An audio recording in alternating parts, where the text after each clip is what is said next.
This is verse 23 of Romans 3. All have sinned and fall short of the glory of God, and are justified by His grace as a gift. It's a gift. Set right, declared righteous. It's a gift. You don't make this happen. You don't buy this. You don't earn this. Being right with God, justified, is a gift. Through the redemption that is in Christ Jesus. So Jesus did something so that I could be declared right with God when I'm not right. This is the best news in the world for sinners, right? Verse 25. Whom, referring to Christ, God put forward as a propitiation. That means a sacrifice that removes wrath. So the wrath of God is absorbed by Christ when He dies in our place. So propitiation is the removal of the wrath of God off of us, though we deserve it. Whom God put forward as a propitiation by His blood, so His death, to be received by faith. That's how you receive a gift. Faith is a receiving, it's not a doing. This was to show God's righteousness. This putting Christ forward is to show God's righteousness. Because in His divine forbearance, patience, He has passed over former sins.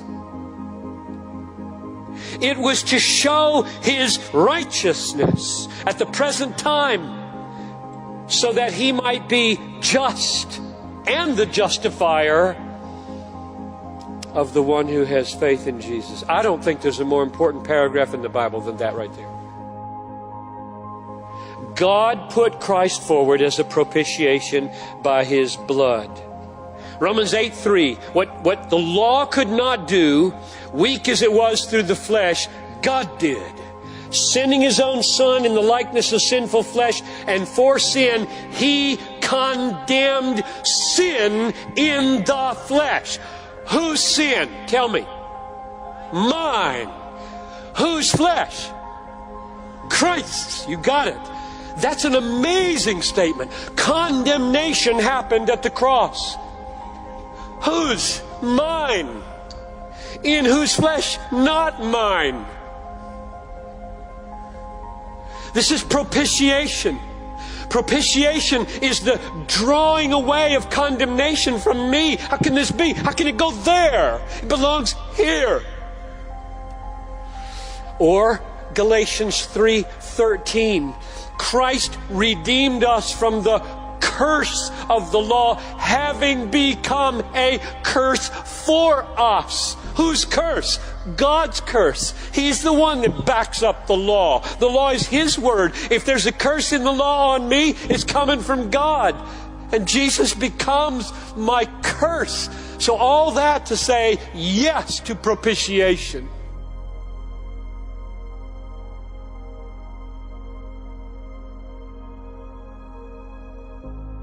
Why did He need to do it that way? Why did Christ need to die in order to placate God's wrath? Verse 25 in the middle. This was to show God's righteousness. So Christ died. God put Him forward to die. This was to show God's righteousness. Why did He need to show His righteousness? That's a pretty high price for a demonstration of righteousness. Why did He need to show His righteousness?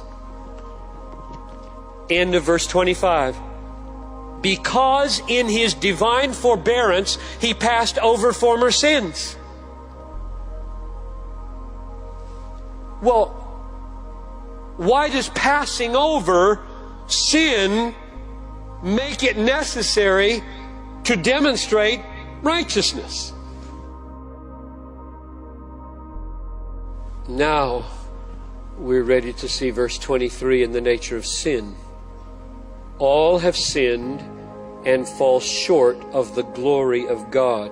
I don't know if you've ever felt like I want you to feel the connection between sin and the glory of God.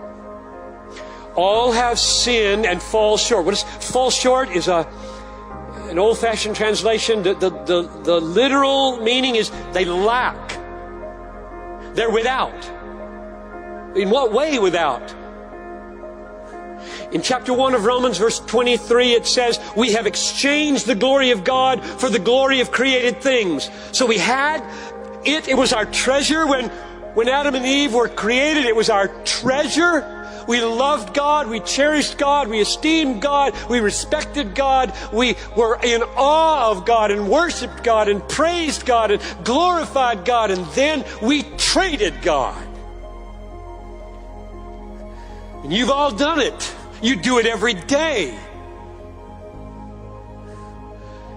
And we embrace other values, other treasures, other desires that are so much more strong in our hearts than God is. We've traded Him, and so we lack God's glory. It's not our treasure. We've just thrown it away. And sin is anything you do in that process. Anything that reflects that God is not your treasure is sin. So all have sinned and lack, throw away, exchange, demean, belittle, trample the infinite value of the glory of God. Now, why does that call the righteousness of God into question when He passes over such sin? Because when God, as He does for all of His people, passes over, does not condemn sinners who have trampled His glory and demean His glory every single day of our lives, it looks as though He thinks that's no big deal. To trample the glory of God is no big deal. Be like a judge sitting at a bench who's got a murderer and a rapist in front of him. He says, we'll just let it go. We'll just pass over the murder and the rape this time. We'll just pass over it. And everybody in the courtroom would say, no way! You can't do that and sit on that bench and be a just judge and say, you're just going to pass over this thing. And so God knows that He would be unrighteous. He would be wrong, unjust, if He treated His glory as though it were so worthless as to just pass over the trampling of His glory in His people. And so He doesn't just pass over it. He sends His Son into the world to demonstrate His righteousness. You see? What happened at the cross was the loudest statement imaginable. If you understand Romans 3:23-26, the loudest statement from heaven imaginable, I love my glory.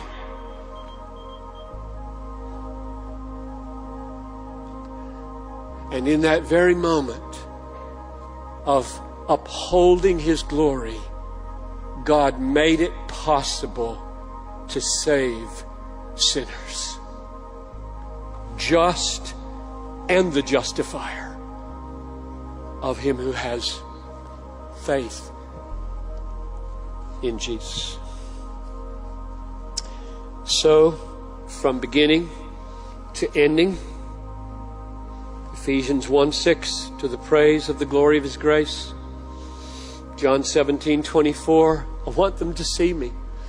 I want them to see me, risen, triumphant, glorious, all satisfying in my glory, so that my glory will continue to be exalted forever and their joy would be full. And at the center, the cross, making that possible for sinners. As God says, I put my Son forward to demonstrate my righteousness. My righteousness is my unwavering commitment always and everywhere to uphold the infinite worth of my glory. And if I am bent on saving sinners who have trampled my glory, which I most certainly am, I will not do it in any way that calls my love for my glory into question. I will do the absolutely unthinkable. I will put my Son on the gibbet, and He will be tortured, and He will bear my wrath to make plain I don't sweep God belittling sins under the rug of the universe when I save sinners. This is the best news in all the world.